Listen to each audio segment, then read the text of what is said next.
like, let's go deeper, let's go Draftception. What if you leave the Jarvan open later on in this series and you use it as a trap card, as a bait, because you know that PVB, if given the opportunity, would snap pick that. Yeah, have to. Again, with Melly being really the heartbeat of this team, makes sense to target him out there. Hecarim and Taric complete the bans there on the PVB side, and Akali and Sylas there on the Vega side. It is one of the concerns for Vega. We were peeking into their champion pools. They don't play Sylas, or they haven't shown it yet, especially not in a flex position. So it is, again, kind of one of those really scary things. Maybe that's why they're hesitant to go to blue side. They don't want to have to ban those champions from the blue side as well as the red side. Well, heard about flexes already, but there's Jace first pick. Good champion for both Zeros and Null. And with the kind of player that Zeros is, very aggressive, wants to dominate lane with help from his jungler. Makes sense there to pick that one up, and I like this from Vega, taking the Galio. Yeah, I love that Santos is given a high-impact champion, especially one that can start impacting high into that river, and especially in tandem with likes of Rek'Sai. Everyone always talks about the cannonball composition, the Jarvan Galio, but I feel like Galio Rek'Sai gives you so much control over bottom side river, and just to echo Spawn, he feels like that's going to be the primary battleground right there. These teams love to fight around bottom, at least in their previous best of fives, and if you have something like a Galio and Rek'Sai, you should get the first punch when the fight breaks out there. So Nautilus and actually Kai'Sa there for PVB, so I believe that's the first Nautilus appearance for Fengfu Buffalo this tournament. Curious to see where that goes, but I would guess Null, and is answered in kind here by Vega with Aurelia, who was left open. So far, so standard for both these teams. Yeah, and I'm actually really interested in why PVB decided to reveal both their solo lanes, because I agree. I think that it is Null taking the Nautilus, and Zeros has been the Jace player for this team, so you expect that to go into the top lane, unless there's a wrench that they throw into everything, and maybe that is Pallet taking the Nautilus down bottom. But, you know, revealing your solo lanes this early, you either just have faith that you can mechanically 1v1 or just muscle through most matchups, or you're just deciding that maybe it's a weird pick for support. I mean, winning bot lane has been very important. We'll see, but Vega are at least respecting the possibility of Nautilus going somewhere else, because that's a Rise ban to start off phase 2 of this draft. PVB ticking down. I'll go with Syndra, taking a champion away from No Man's. That does feel like then that it's Pallet on the Nautilus. I mean, Nautilus doesn't really care about a Syndra matchup. Go ahead, press on me, see what happens. I'm not going to die. We'll see what the final ban here is for Vega. And certainly the last section of this champ select is going to be the interesting half. I mean, Vega, we saw, I think, one standard game from their games throughout play-in, so they're capable of playing standard. It's just not been their best look in all the games we've seen. It feels like people are kind of jumping the gun right now and just being like, Vega, don't play standard ever again. No one wants to see it, because when they did play it domestically and when they did play it in play-ins, it looked fine. You know, it's one thing to play standard against, you know, emerging region teams. It's a whole nother animal to play standard against the likes of Betty. So I think maybe you just leave the Flash Wolves taking or lessons away from that best of 5. Maybe she'll give Gadget some credence that if he locks in a traditional ADC, like, give him another chance. Let him try to prove that he could still do this. Well, there's LeBlanc and Nico banned away to finish off all 10 bans here in this, so no Nico this time for Gadget. Maybe expecting something like a Varus. We've seen a decent amount of that so far this tournament. Will be Zoe, though, taking that away from Null again, giving them a lot of credit for this Nautilus flex. But still also then hiding the fact that Gadget hasn't locked in his champion, so there is still a possibility that it is something weird, something a bit more abstract, or maybe one of his traditional mages that he likes to take down there. Although No Man's is typically their Zoe player. See what PVB do to finish off this draft, and we'll get an idea of where Nort is in fact going. Yeah, there's Olaf locked in for PVB. So Meliodas going to take that one into battle. So really wants to contest. The top side of the map for PVB between an Olaf and a Jace is absolutely disgusting. So Vega Squadron, it seems like the blueprint has been laid out for PVB. This is going to be about the top side of the map, the ability to snowball there. So just start grabbing your resources. Maybe grab something that can contest for the wave, like a Varus, and try to take control over bottom. Well, Orianna the last pick, and that is actually the first Olaf for this MSI. So Meliodas mixing it up. Probably didn't want Lee Sin versus something like the Rek'Sai, but also revealing that that is very likely Nautilus there in support, because that Orianna last pick for Null seems pretty likely. Last pick, of course, is Jaime, so they leave it all the way to the end there for Gadget. So it's not the standard ADC. I called for the Varus, but it is a very similar champion of what his job's going to be for the lane, which is to find that push priority. Now, the thing about Gadget's Heimer is that we had some questions. Was he just using this to deny it away from Saros when we previously saw it against Detonation Focus Me, or was he a Heimer master? And the amount of skill shots that he was able to block with pulling up towers, his 3,000 IQ play of placing the turrets and then using the blast gas cone over the wall into the Dragon Pit. This guy is a Heimer master. Yeah, it certainly wasn't his like one of first 5 Heimer games. Just seeing what happened there. No, certainly First time Heimer, knows guys. his way around the champion. But I mean, Vega kind of kept us guessing there towards the end. You know, thought maybe, okay, you know, it will be something like a Varus or a different marksman there for Gadget. Instead, they do get the Heimer. It falls all the way to last pick. And what's cool here is that because Santas is so key to their playmaking ability, the fact that it is something like a Heimer who can be left on his own and be very self-sufficient, even when he's pushed forward in a lane, just unlocks Santas to use his experience on the stage and try helping out a Nanasik in that jungle. So this is what I want from Vega Squadron. I want Santas on the map, I want him on heavy playmakers, and I want to try to see Vega Squadron control that bottom side vision and try to exploit leverages there. Hopefully they get a good dragon spawn and they can look for a snowball. On the other side, of course, for PVB, they picked standard, but that's been pretty much their whole idea since dominating the VCS throughout this year. Yes, again, they are pretty high-octane, pretty fast-paced team as the champions of the VCS, but they do play pretty stock standard. So this comp's something they've run a number of times, or at least things like it. I'm expecting Melee to go towards that top side because I feel like Jace vs. Aurelia is one of those matchups where if someone dies early, things can fall over very swiftly. Feels like the word that we use is volatile. It can be a very volatile matchup. Although the last time we've seen Melee kind of pathing around, you know, he doesn't always have to go towards Zeros' lane. Sometimes he does try to protect his weak side. And one of the nice things about this draft from PVB is he has so many tools and so many options in both his side lanes to set up ganks for him. The kill pressure that Jace is going to be available to provide, as well as the hard CC that Palette will bring with that Nautilus. Yeah, one of those things about Nautilus is the ease of execution feels real nice, when, especially if you're trying to pin someone down like Gadget and his Heimer. First turret will get an Arcane Comet proc, but a bit of extra gold there for Palette as he takes that one out. And actually will invade kind of late here, but just, I think, getting info, and unfortunately loses 100 health or so for it. Give me the supportal combat. I'm ready for Santas and Palette to just go toe-to-toe. Unfortunately, both of them had a bit of a rough best of 5 yesterday. Palette was not connecting with the skill shot. Should be a little bit easier today on the Nautilus. More turrets down again. A bit more gold, but more Arcane Comet procs. So looks like Nanasik will get some help. On the other side here, the Zeros and Meliodas with that early lens actually going to sweep in and try and start for this red buff invade. So we talked about the map being split based on the champions picked. Now the map's really going to get split. Yeah, we assume that this is going to be about vertical jungling. So I'm going to pull up the mini-map right here and then just everyone should be used to this. But right now, this side of the map, this is going to belong to PVB because they have access to the red buff, and there's no reason that Rek'Sai wants to cut across. Now, we'll keep our eyes and see if maybe they do something bizarre. But what it means is, we said this was about top side. We said this is about unlocking Jace, allowing him to make the most of that volatile matchup. Now that there's no reason for Nanasik to go top because he doesn't have any camps to farm, it just is free farm for Zeros up there. He can be as explosive and abusive as he wants to in that top matchup. You can see Crab here on the right, going to go down over to Rek'Sai.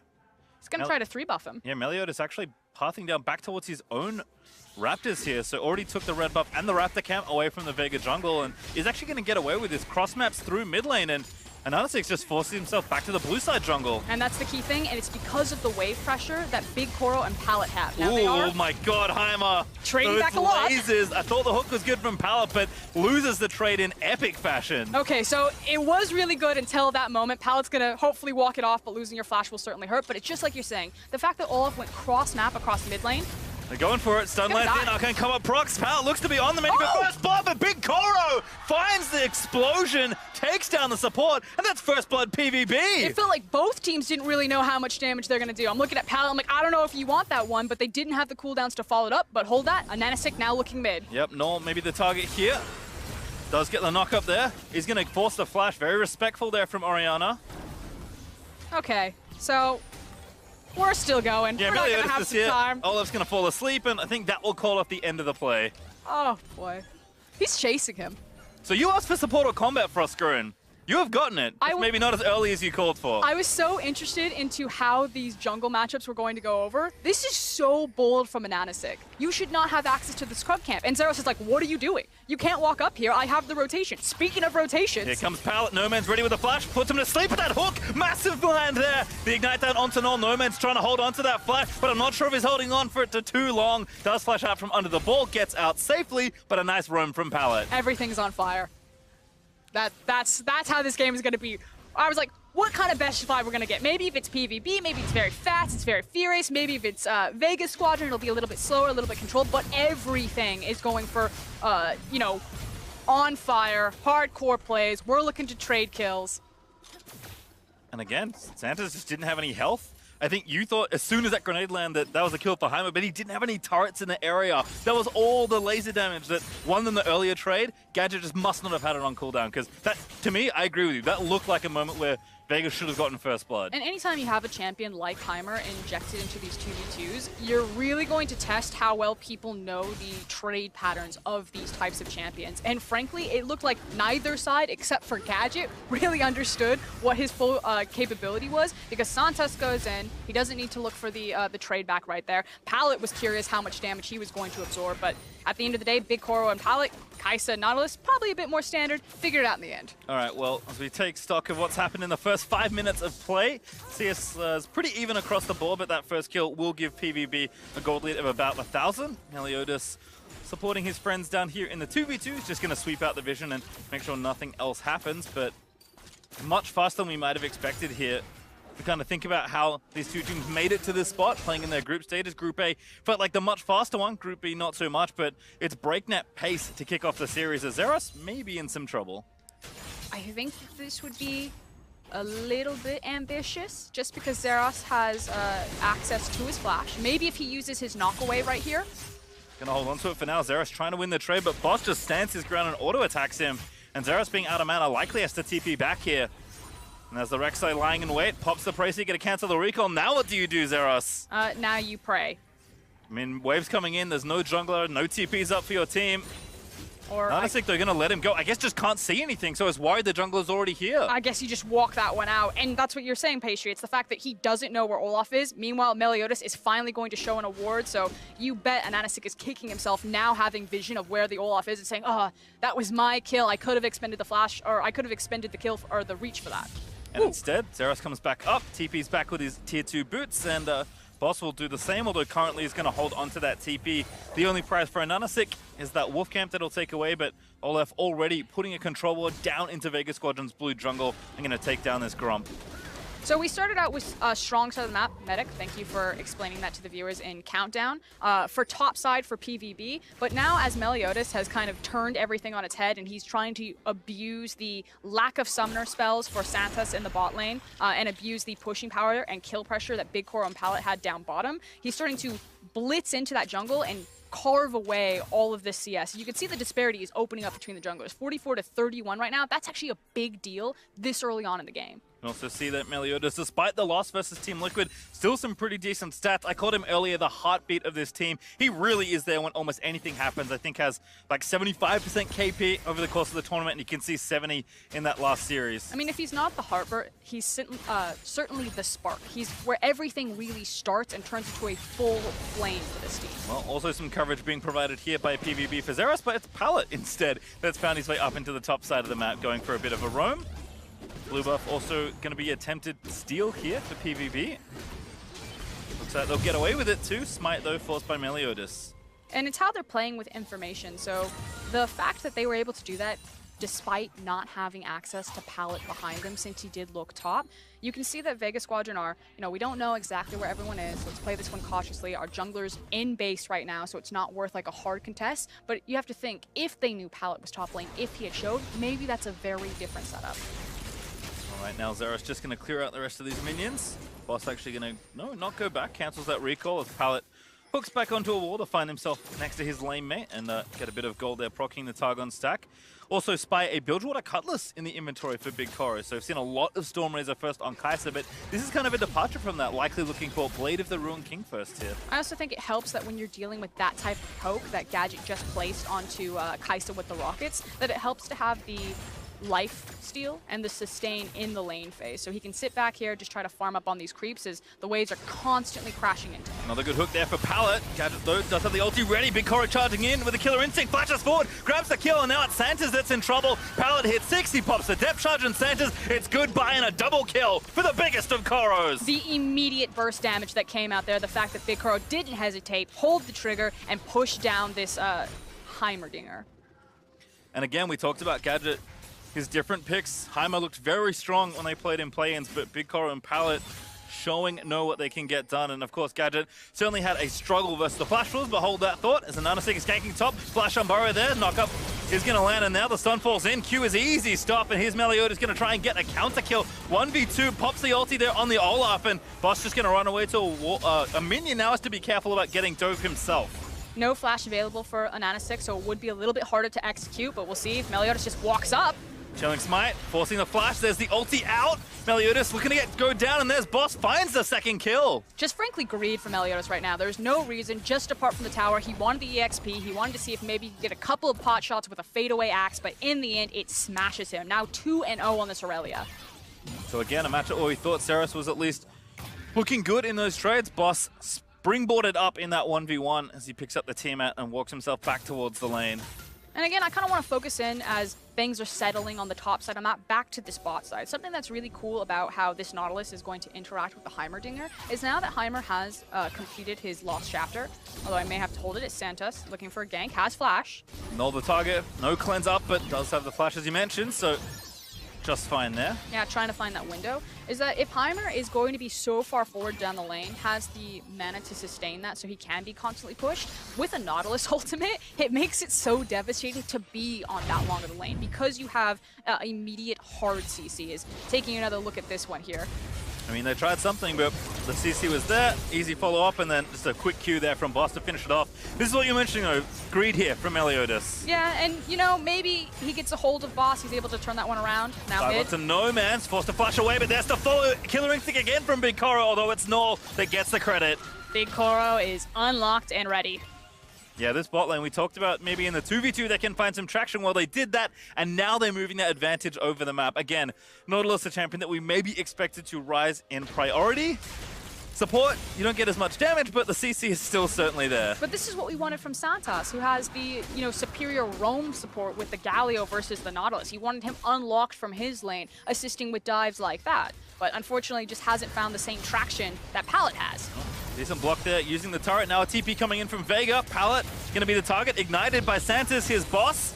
The big strong member is going to try and get himself a gear. Nautilus, close but not there. Gadget, though, finds the missiles. Now a 2v3, make it 4v3 as the rest of PVB have made their way down. Santos channeling the W to try and buy some time. There's the Vanguard dead from Boss, but it won't delay the death of Gadget. Now the dive coming out. Not going to follow just yet, but have to be careful here for Aurelia. But again, Big Coro picking up more of these kills. Now 4-0 on the Kai'Sa, has the completed Blade of the Rune King, probably going for a 2-item power spike as we normally see on Kai'Sas. Just a bit of a different order here, and picking up more plates. So this is right on track for PVB to start running away with this game. Yeah, plates go over as Zeros and Big Coro collect some of that gold. Boss will stay for the wave because Gadget decided he's had enough of that Nautilus. He's going to move from the bot lane in towards the top. Rift Herald also channeled. Nanasik did at least get that when all the bot action was happening. I'm just curious, you know, normally when you make a play like this and you give so many plates over to a champion, it is something like a Kai'Sa, maybe one of your top laners, an Aurelia or a Jace, like that feels so impactful. On the likes of Heimer, I don't know the champion intimately well enough to decide if that's a good call. Like, we just gave Gadget all of this gold, he's already far behind. It feels like he has a lot of not utility, but like frustration built into his kit that he doesn't necessarily need to be that nuke, but we'll now pay attention to Gadget. His team prioritized him there with the Rift Herald call, and he better start hitting really hard to get him back in the game. Yeah, Boss also in trouble, currently in a bit of a situation, although Pallet now has found the friends of Vega roaming down, but everyone here together as Fongbu Buffalo trying to find a kill, won't grab it, but will at least try and pressure for a second turret. Oh, they're first, actually. Yeah, just trying to get some control over this area. Unfortunately, with no dragon spawn, I think PVB are investing a bit too heavily down bottom because Vega in the last 3 minutes have actually made better map rotations, I feel. Yep. Not necessarily winning in the skirmishes, but taking down top tower and getting a good chunk out of mid. Certainly one of the things that Heimer is good at, as he does drop the ulti turret to get a decent chunk of damage onto the turret and collect himself yet another plate. So despite being down about 20 CS or so, does have a large influx of gold, and Eluden's now completed there for the Heimer. It's just kind of one of those things where, you know, if you see Eluden's come out on a champion who is struggling to find the wave clear, you say like, okay, that felt worth it, that felt good, because now we can at least get free priority. On a Heimer who already kind of naturally gets the priority with his towers, Again, I'm all eyes on Gadget. The team made a conscious effort to try to get him back into the game by feeding the gold or funneling resources into him, and I don't know if that's necessarily the right call with these different champions. Yeah, again, if they continue to pay attention, I think Boss, who is ahead in this situation, also might wish that he had some support around him. We've seen that Zeros is capable of playing when he doesn't have support, and still making sure he plays safe enough to not do too much silly stuff. See if Boss has kind of afforded the same luxury, because again, imagine if the plates went over to him, maybe that Triforce is now done, and you could start playing a little bit more aggressively. As it is, I think, with this Heimer being quite strong, playing for this next Drake might be fairly important, and it is going to be an Infernal as PVB already grabbed that first Cloud. Yeah, and they're also moving in, making sure that they get control of the Scuttle. They want to have priority over into this mid lane. Maybe they hunt for a pick here. Pallet looking to go fishing. Zeros does get some poke onto No Man's, but PVB going to group and try and do some structure damage. Plates have dropped off, but still want to try and take the objective if you can. They do need to be respectful, though, because Big Koro, their big cannon right now, is still down into that bottom lane, so they don't want to force too heavy of a fight unless someone just really steps out of bounds, unless he's with the squad. Right now, they're just happy to try and take a turret for himself and continue to extend that gold lead. 4 out of 6 kills do belong to Big Koro, and a bit of extra gold there coming from the turret as well.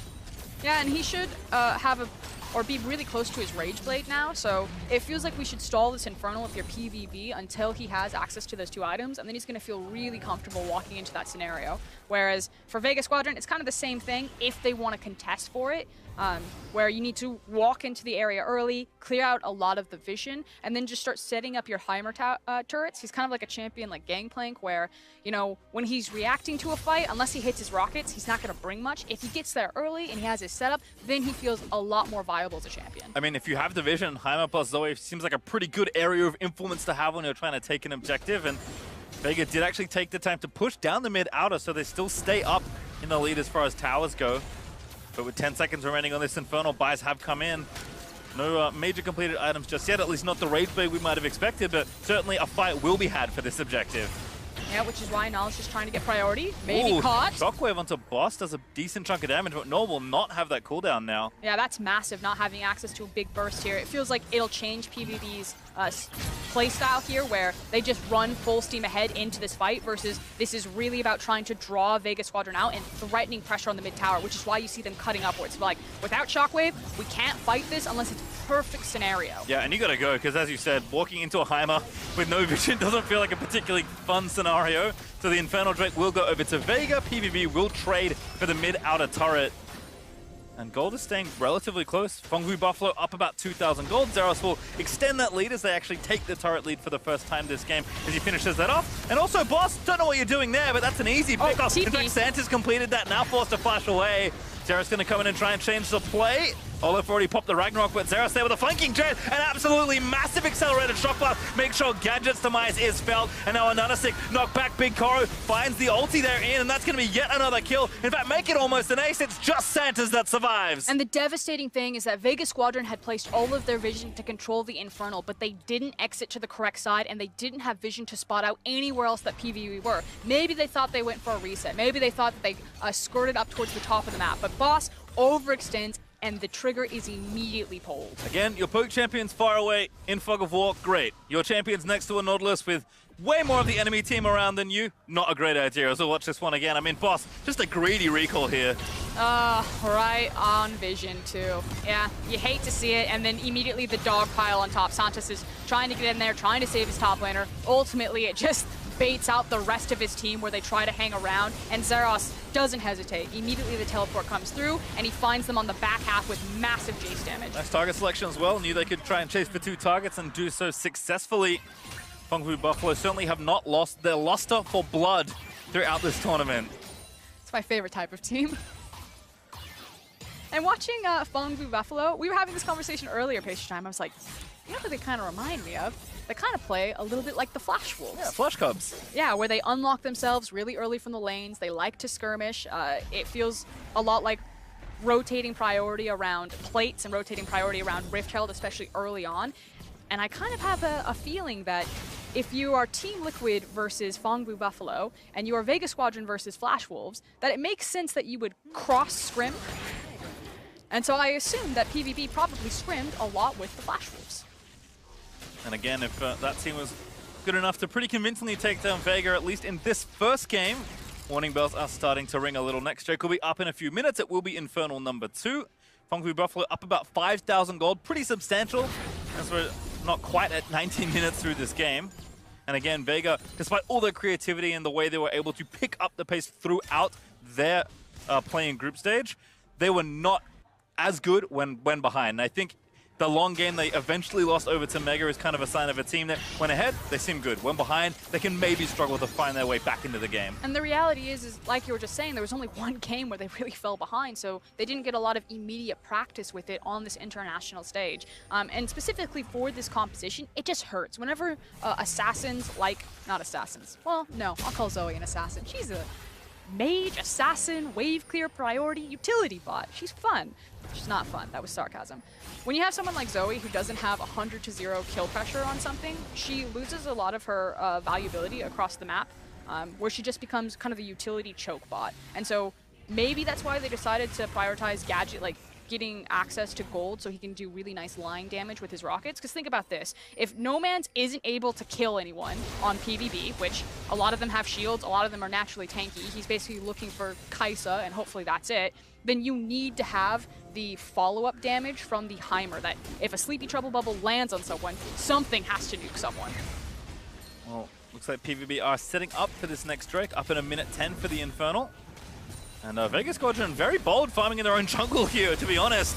Probably going to try and start the fight up again. It's Santos that's rooted there by the passive. Redemption goes down. Depth Charge is going to be stasis down. Foster on the run with a good Vanguard Zed. Zerosto in a rampage. Takes down another sick. No Man's able to get a trade kill, but Nor finds another as Gadget goes down. PVB blinking low, but not dead. They will get a trade, but a shutdown and an ace across the board for the Fengfu Buffalo. Just absolutely obliterated right there. Big Koro with the confidence that he ults into the middle of all of that action happening right now. But 3 members still alive. The creep wave behind them and knocking on the base door. Would have been happy to get a kill and take the Infernal in 30 seconds. They'll be even happier to take down this inhibitor at 21 minutes. In fact, Fengfu Buffalo might not be going too far after this. Looks like they will back off. Timers are still a little low. But all of a sudden, Vega's job was already very difficult. Now it's borderline impossible. But you said it, you called it. You know, why are you farming in your jungle right now when you are so far behind? There is free access to gold across the map. You don't need to be in there. Now, they take the fight. You can look anywhere on your screen and kind of pick something cool that's happening. And by cool, I mean just a lot of explosions. Particularly the fact that Gadget really didn't have any impact on that team fight because he was immediately caught out by Naw's Orianna. Yeah, he's got zoned by the Ori. And now Vega are doing the thing we just told them maybe not to do. But now they have a... No, they don't even have a man advantage. They're going to start this Infernal, though, and Fengfu Buffalo are going to make them pay. Zeros already with a massive Shock Blast. Gadget at 50% health. Shockwave finds 2, and Natasik dead. Can't take the Drake now. Vega, what are you doing there? Trying to fight from the back foot. You know, it's bold. That's all I got for it. It's bold. I mean, maybe at this point you feel like the game is far enough out of reach that you have to do something desperate, but that seems reckless. I think you're trying to drive tempo where you assume that maybe PVB have made a hard reset and you can take the dragon before they get back onto the map. You look at something like Heimerdinger, it should be able to clean up dragons or monster objectives very quickly, and it's just kind of the wrong gamble. They did manage to disengage safely, although as I say that, that's a lot of damage. Ow. Now, Zeros is quite the character.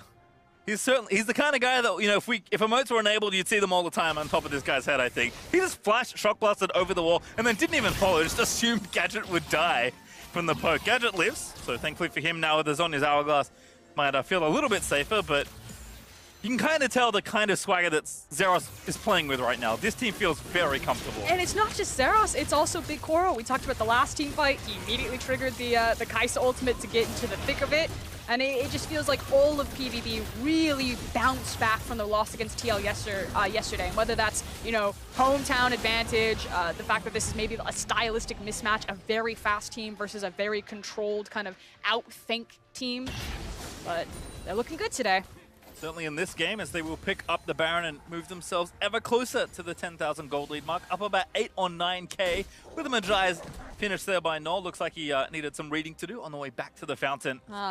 The classic 23-minute Magi's. We had a 10-sec Dark Silly. He's like, I guess I do this. Let's see where they go next. Mid inhibitor will be back up in 2.5 minutes. That's actually quite a lot of time. Boss also realizes he's in the wrong neighborhood. Does get the stun down, but just, you pressing his buttons, I think, at that point, as they'll take the blue buff away and look to try and start the push here on the bot lane, as Zeros going to run down and escort those minions in with the Baron buff. Yeah, it looks like we're pivoting between mid and bot lane, although that was a pretty healthy chunk taken out of Pallet, so maybe hope still left there for the Vega Squadron. Again, if you're going to get something done, you have to do it from a distance or find a pick-off if someone from the Fenghu Buffalo are too far forward. To their credit, they've played pretty disciplined, I have to think, this game. Been nice and well together, taking opportunities very swiftly. And again, if you want to compare this team favorably to the Flash Wolves, they're a team that, pulls the trigger as soon as they see an opportunity, and I do see that kind of crispness in this first game for PVB. It was one of the nice takeaways from yesterday's series between Vega and Flash Wolves, is that it felt like PVB have a bit of a Flash Wolves light-esque style about them. Again, opening up maps, very skirmish heavy, rotating around and skirmishing over monster objectives. All right, well, Vega will give up that inhibitor tower. Guess they don't feel like they can fight for this either, but at this point you're running out of things to defend in your base. Don't think you want to make your last stand at the Nexus, but Fenghu Buffalo move in, take the inhib bot, and they're going to move out. Pallet tagged, but he's fine. I think an issue is how do Vega Squadron even try to set up or prepare for a fight at this point? Yeah, you kind of are just watching your base get eaten alive right now. You're watching a house burn down, but unless No Man's really tags significant damage onto a target, they don't have a lot of consistent hard engage. It's, an Anasik, good luck. We will remember you fondly. Go in. And then Santos usually follows and probably meets the same fate. I mean, they have cooldowns up. They can maybe try and look for a flank, but even those control wards moved up to support that seed from PVB. Just again shows this is a team that does their homework before they, attempt anything too risky. Yes, they go at you quickly when they're trying to end the game or start an objective, but still make sure they do the little things first. And in this game, at least, it's merited them an absolutely massive lead. I was curious what Little Gadget was up to right there. I feel like some fun. He was trying to. I actually think he was trying to assassinate Big Koro. He had Ananasik behind him. Speaking of that, Boss is going to get 1v1 by Zeros. Top lane matchup, which looked good when Boss was 2-0-1, is now certainly not that. Is it a 1v1 or is it an assassination? I feel like. I think if you have a Dustblade and you get a kill in a 1v1, I agree with you. It is an assassination. I just feel like if you never get the opportunity to punch back, that's not a fight. It's a stealth kill. All right, well, top tier 2 is dead. That's 8 turrets to 2. Mid inhibitor's back up. That's about all the good news I have for Vega right now, unfortunately for them. They're getting blitzed from all sides. Meliodas popped his stopwatch. Probably didn't mean to do that, but all 3 inhibs are down. Baron is going to wear off. Beautifully timed. Just one hook onto No Man. See you later. Big Koro going to grab himself a kill. No, he gets the inhib. That's Nor that picked up credit. Not sure it matters too much now, though. 5v4, everyone dying. That's a double kill for Nor. Big Koro picks up another. Onto Zeros, they will get the kill. They go just trying to collect what they can before they wrap up their keyboards for game 2, because Nor going to grab the triple. That's going to be an ace in the base. Nexus turrets and the Nexus will fall down as the Fenghu Buffalo blitz through Vega in game number 1. Felt like it was a fight fire with fire, everything. There was so much action across the map in the early game, but that just did not play into Vega's playstyle. I think you need to hit a hard reset, shake this one off and say, okay, let's try to slow down this game pace, because obviously going tit for tat against PVB, it's just them punching down. It wasn't even close. If that was fire versus fire, Frostguru, and that was a candle versus a flamethrower, it did not feel close at all. Never bring a candle to a flamethrower. Do you need help lighting this? That's basically what that was. Yes, can you please light my candle, please, sir? I agree. I think don't play into the hands of Fenghu Buffalo. Your strength as Vega is, playing unconventionally, playing through a more steady landing phase. That's the games we saw in that group. That was the identity in a lot of ways for Group B. I just feel like if you play the first 5 minutes again, things may look very different, because that was too fast from Vega. Yeah, and unfortunately, you had your pick. You didn't get the Karthus, but you did get the Heimerdinger, but it felt like there was a disconnect between Santas and Gadget. The fact that Santas goes in, ends up giving away kills, expending valuable summoner spells. So Gadget sitting there on the Heimer like, mate, what do you expect me to do? This isn't how this champion works right now. All right, well, PVB have kicked off the series with quite the win. For more on how they did it, here's the State Farm Analyst Desk. Thank you very much, Pastry Time. First win goes over to PVB in a smashing game 1 here against the Vega Squadron. Champion select is where we're going to start because, of course, as we were talking about these two squads, it was the more standard-oriented PVB that we think would adhere to the meta versus Vega. And how many tricks do they have up their sleeves when it comes to champion select? They did get the Heimer. I mean, they pulled some tricks out. I didn't hate it. And we saw a lot of flex picks, you know, like Spawn and I were saying. The whole first half of the draft had 3 picks as well as 2 bans that were all flexes, so you can see the importance of them. It was just what they did with those flexes I'm not quite sure was right. Yeah, and I think that